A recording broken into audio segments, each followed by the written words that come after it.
장남이 뭐? 형은 나 챙겨준 적 있어? 난 아직 빚도 있어서 힘들다고. 웃기지 마. 네가 빚진 건 내가 똑바로 안 살아서 그런 거지. 그게 내 탓이냐? 어머니 재산은 장남 몫이야. 아니야, 형. 어머니도 분명 내 형편을 더 걱정하실 거야. 그러니까 내가 물려받아야 해. 꿈도 꾸지 마.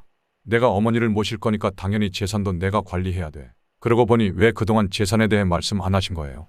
우리가 아들이 아닙니까? 우리가 이렇게 싸우는 게 어머니 때문이에요. 안녕하세요. 저는 70이 넘은 나이의 경상도 깊은 산속 낡은 집에서 홀로 살아가는 김순자입니다. 창밖으로 보이는 울창한 숲과 맑은 계곡물 소리가 저희 유일한 친구이자 위안이 되어주고 있습니다. 5년 전 40년을 함께 살았던 남편을 하늘나라로 보내고 난 후 세상에 홀로 남겨진 듯한 외로움이 저를 짓눌렀습니다. 처음에는 자식들이 저를 위로해 주길 바랐죠. 하지만 시간이 흐를수록 자식들의 연락은 뜸해졌고 이제는 거의 끊겼습니다. 어느 날은 마을 이장님이 저를 찾아오셨습니다.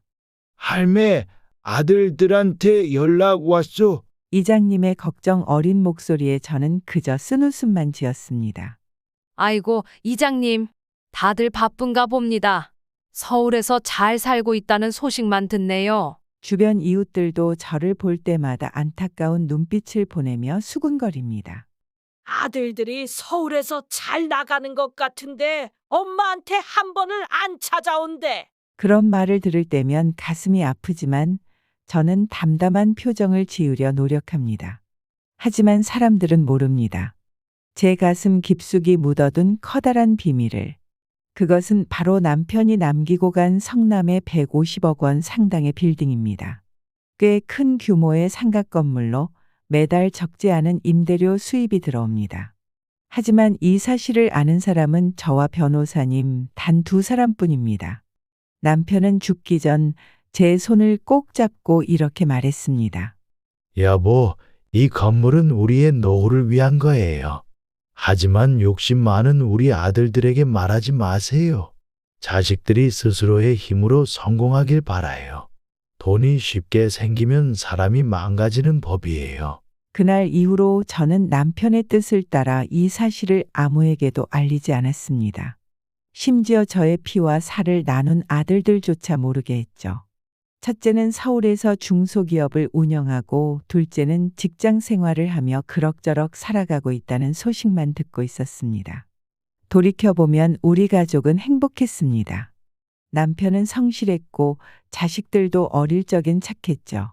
첫째는 공부도 잘했고 둘째는 특히나 효심이 깊었습니다.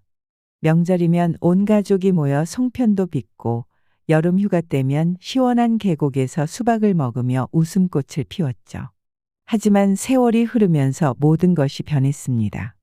자식들은 점점 돈에 대한 욕심이 커져갔고 부모보다는 자신들의 성공과 출세만을 쫓아갔습니다. 명절에도 바쁘다, 일이 있다는 핑계로 얼굴 보기가 힘들어졌죠. 봄, 여름, 가을, 겨울. 계절이 바뀌어도 저의 일상은 크게 달라지지 않았습니다.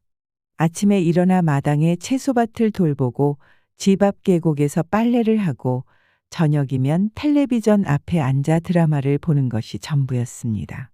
가끔 몸이 아플 때면 혼자서 버스를 타고 읍내 병원에 다녀오곤 했습니다. 그럴 때마다 자식들 생각에 눈물이 났지만 저는 제 안에 있는 자식들에 대한 서운함을 꾹꾹 눌러 담았습니다. 하지만 제 평온한 일상은 오래가지 못했습니다. 자식들이 제 비밀을 알아내면서 모든 것이 송두리째 흔들리기 시작했으니까요. 그러던 어느 날 갑작스럽게 첫째 아들 부부가 찾아왔습니다. 몇 년 만에 보는 아들의 얼굴에 반가움보다는 의아함이 앞섰습니다. 첫째는 항상 야망에 찬 아이였습니다.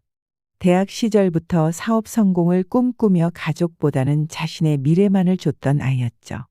어머니, 너무 오랜만입니다. 사업이 바빠서 자주 찾아뵙지 못했네요. 첫째의 목소리에는 미안함보다는 형식적인 공손함이 묻어 있었습니다. 그의 옆에 선 며느리는 겉으로는 환한 미소를 지었지만 그녀의 눈빛에서 저는 무언가 다른 의도를 읽을 수 있었습니다. 어머님, 정말 보고 싶었어요. 앞으로는 자주 찾아뵙겠습니다. 며느리의 말에 저는 그저 고개를 끄덕일 뿐이었습니다. 첫째는 어릴 적부터 똑똑했습니다. 고등학교 때는 반에서 항상 1등을 했고 좋은 대학에도 합격했죠. 하지만 그 영리함이 오히려 독이 됐는지 점점 돈과 성공에 집착하기 시작했습니다. 대학 시절부터 나는 꼭 성공할 거예요. 돈을 많이 벌어서 호강시켜 드릴게요. 라는 말을 입에 달고 살았죠. 하지만 현실은 녹록지 않았나 봅니다. 사업을 시작했다가 실패도 여러 번 했고 빚도 졌다가 갚았다는 소리를 들었습니다. 그래도 최근에는 어느 정도 자리를 잡았다고 하더군요. 첫째 부부가 방문한 지 얼마 지나지 않아 이번에는 둘째 아들 부부가 찾아왔습니다. 이놈들이 웬일인가 싶었죠. 둘째는 형보다는 조금 더 소극적인 성격이었지만 이번에는 뭔가 달랐습니다. 그의 눈빛에는 의심과 경계심이 서려 있었습니다. 어머니, 저희가 이렇게 늦게 찾아와 죄송합니다. 형님이 갑자기 어머니를 찾아왔다고 해서 저희도 걱정되어 왔습니다. 둘째의 말에 저는 속으로 쓴웃음을 지었습니다. 그래, 너희들끼리 경쟁이라도 하는 걸까? 둘째 며느리도 첫째 며느리 못지않게 눈치를 살피며 저를 관찰하고 있었습니다. 어머님, 집이 많이 어질러져서 제가 좀 도와드릴게요. 둘째 며느리의 말에 저는 고개를 저었습니다. 괜찮다. 다 늙어서 뭐 어떠냐? 말이라도 고맙구나. 둘째는 어릴 적에 참 순수했습니다. 형과는 달리 욕심도 없고 늘 주변 사람들을 배려하는 아이였죠. 중학교 때는 제가 아플 때마다 약도 사다 주고 밥도 챙겨주던 착한 아들이었습니다. 그런데 언제부터였을까요? 둘째도 점점 변해갔습니다. 대학을 졸업하고 직장에 들어간 후로는 돈 얘기를 자주 하기 시작했고 형처럼 성공에 대한 집착이 생겼습니다. 그날 밤 자식들이 모두 돌아가고 난 후 저는 오래간만에 남편과 찍은 사진을 꺼내 보았습니다. 사진 속 남편의 미소를 보며 저는 중얼거렸습니다. 여보, 당신 말이 맞았어요. 우리 아이들이 이렇게 변할 줄은 몰랐네요. 다음 날 아침 저는 평소와 다름없이 일어나 마당을 쓸고 있었습니다. 그때 갑자기 마을 이장님이 급하게 찾아오셨습니다. 할매, 이제 여기 떠나려고 섭섭하네요. 이장님의 말에 저는 무슨 일인가 해서 들어봤죠. 아니, 글쎄 이 집을 내놓았다고 부동산에 소문이 쫙 퍼졌던데. 어머, 아니에요. 제가 내놓은 건 아닌데. 어째서 그런 소문이 났죠? 이 순간 저는 우리 첫째 아들이 제 집을 내놓았다는 것을 직감했습니다. 왜냐하면 예전부터 첫째는 돈 욕심이 많아 얼마 되지 않은 제 집마저 탐을 냈었으니까요. 그리고 얼마 지나지 않아 제 예감은 적중했습니다. 자식들이 제 비밀을 알아낸 것이었습니다. 며칠이 지나고 첫째 아들이 다시 찾아왔습니다. 이번에는 혼자였습니다. 아들의 얼굴에는 뭔가를 숨기려는 듯한 표정이 역력했습니다. 어머니, 제가 오늘은 중요한 얘기가 있어서 왔습니다. 저는 묵묵히 그를 바라보았습니다. 첫째는 잠시 머뭇거리다가 입을 열었습니다. 실은 어머니께서 성남에 꽤 큰 건물을 가지고 계신다는 걸 알게 되었습니다. 그게 사실인가요? 순간 제 심장이 빠르게 뛰기 시작했지만 표정을 관리하며 담담하게 대답했습니다. 그래, 내 아버지가 남긴 거란다. 첫째의 눈이 커졌습니다. 어머니, 그렇다면 왜 지금까지 말씀해 주시지 않으셨나요? 저희가 어머니를 더 잘 모실 수 있었을 텐데. 그의 말에 저는 쓴웃음을 지었습니다. 내가 건물을 가지고 있으면 더 잘 모시고 아니면 연락도 없는 거냐? 첫째는 잠시 침묵하다가 조심스럽게 말을 이어갔습니다. 그게 어머니, 그 건물 관리가 쉽지 않으실 텐데 제가 대신 관리해 드리면 어떨까요? 어머니께서는 편하게 지내시고 저희가 건물 관리를 맡아볼게요. 그의 말에 담긴 숨은 의도를 간파한 저는 고개를 저었습니다. 괜찮다. 내가 알아서 할 테니 신경 쓰지 말거라. 첫째는 실망한 기색을 감추지 못하고 돌아갔습니다. 그가 떠나자마자 둘째에게 전화가 왔습니다. 어머니, 형이 다녀갔다고 들었습니다. 무슨 일 있으셨나요? 저는 한숨을 쉬며 대답했습니다. 별일 아니다. 너희 형이 그냥 들렀다 갔을 뿐이야. 둘째의 목소리에는 의심이 가득했습니다. 어머니, 혹시 형이 무슨 요구를 하지는 않았나요?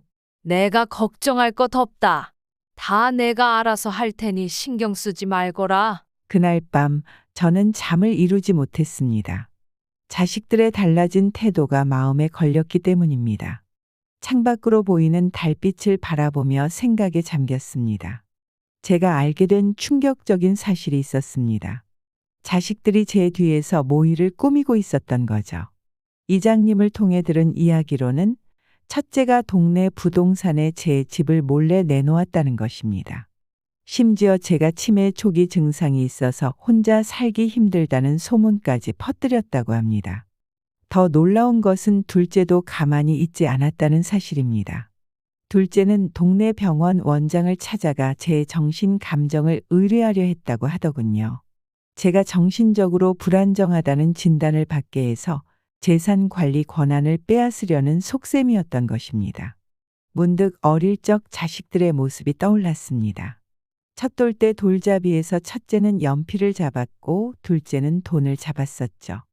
그때는 웃으며 넘겼던 일이 이제와 생각하니 불길한 징조였던 걸까요? 남편이 살아있을 때는 이런 일이 없었습니다.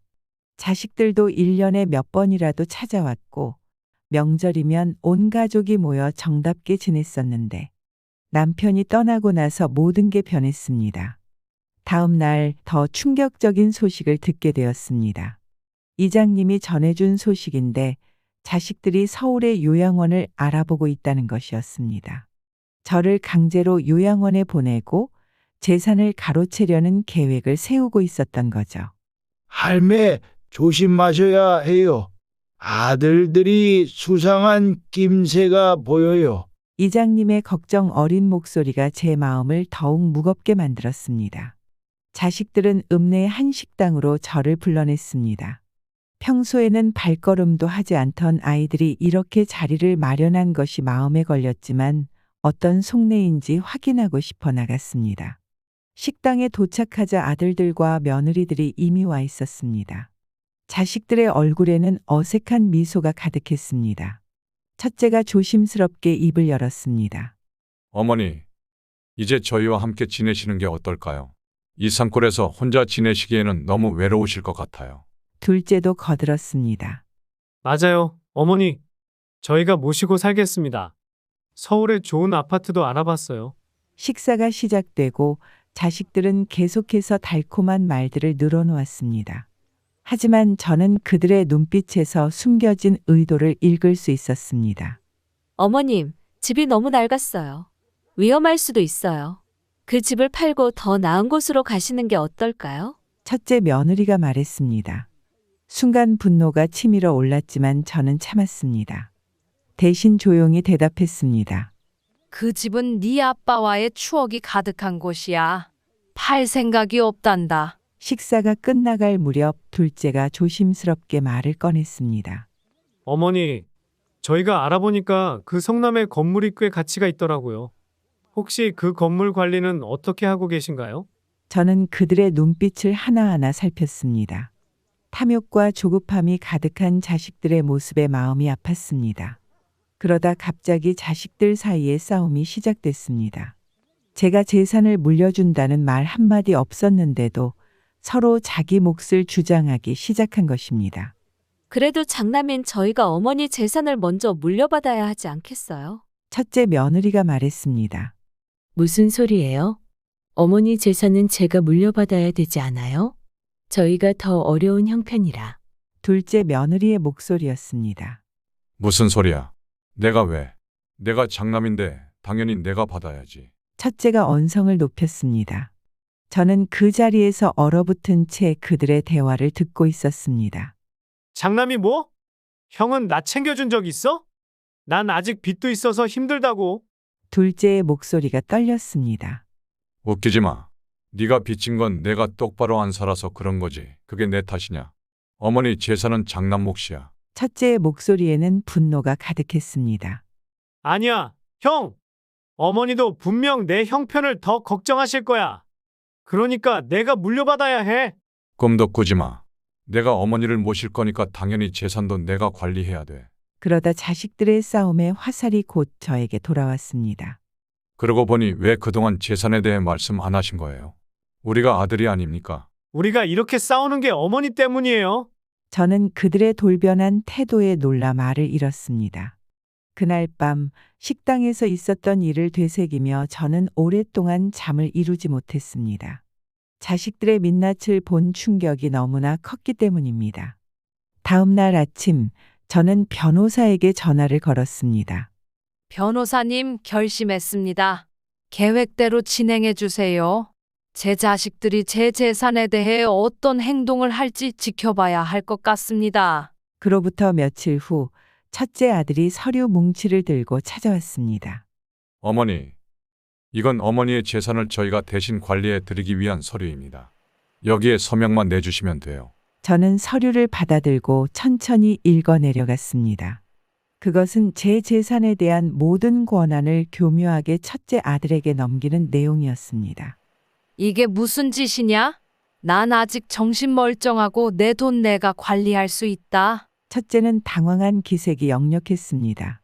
아닙니다. 어머니, 이건 그저 어머니를 보호하기 위한 것이에요. 저는 그의 말을 끊고 서류를 돌려주었습니다.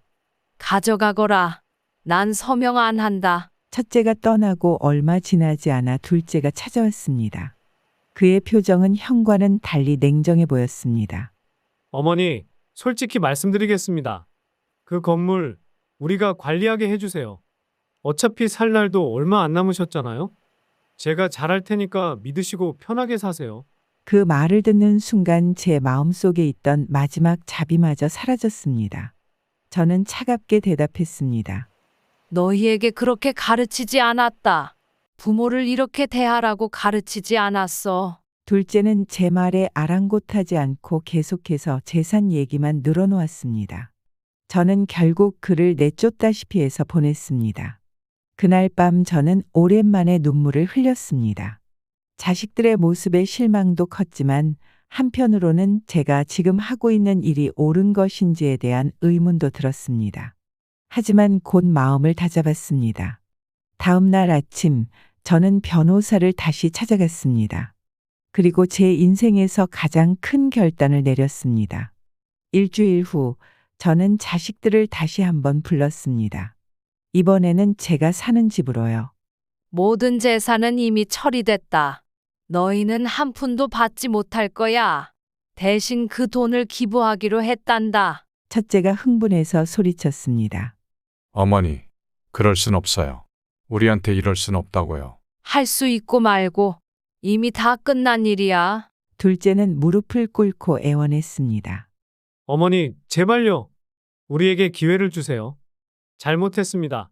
그의 모습에 잠시 마음이 흔들렸지만 저는 곧 마음을 다잡았습니다. 너무 늦었다, 얘들아. 너희도 먹고 살만하니 그만 만족하거라. 방 안에 무거운 침묵이 내려앉았습니다. 아들들의 얼굴에는 절망과 후회가 가득했습니다.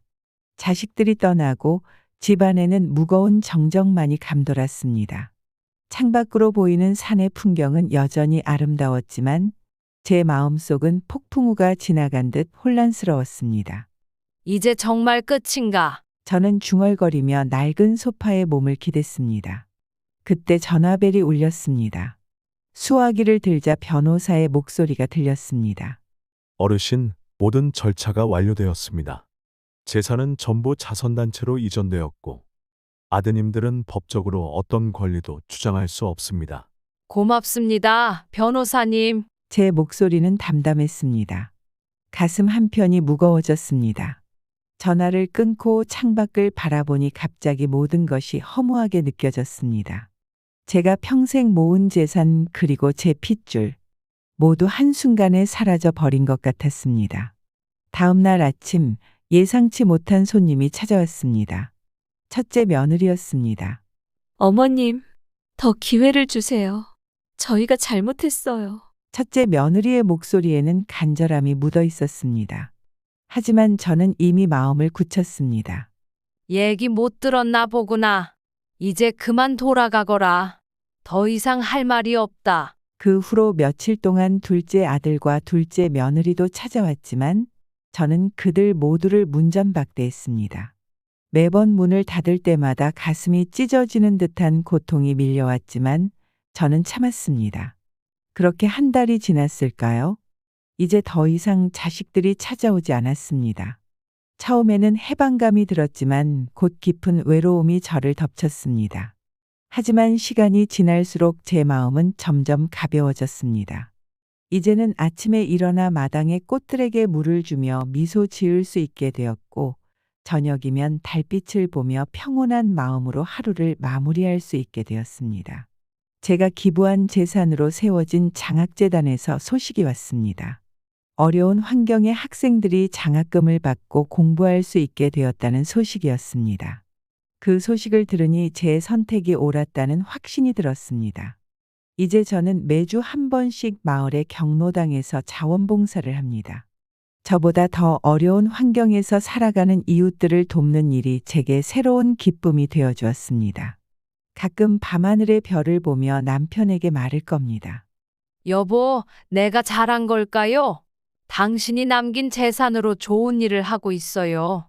우리 자식들은 언젠가는 이해해 줄까요? 봄, 여름, 가을, 겨울. 계절은 변함없이 흘러갑니다. 자연은 변함없이 그 순환을 반복하고 저는 이제 그 속에서 진정한 평화를 찾았습니다. 비록 자식들은 떠났지만 제 곁에는 이제 더 많은 사람들이 있습니다. 제가 도운 학생들, 봉사활동에서 만난 이웃들, 그리고 언제나 저를 걱정해 주시는 이장님까지. 이제는 알겠습니다. 진정한 행복은 소유가 아닌 나눔에 있다는 것을.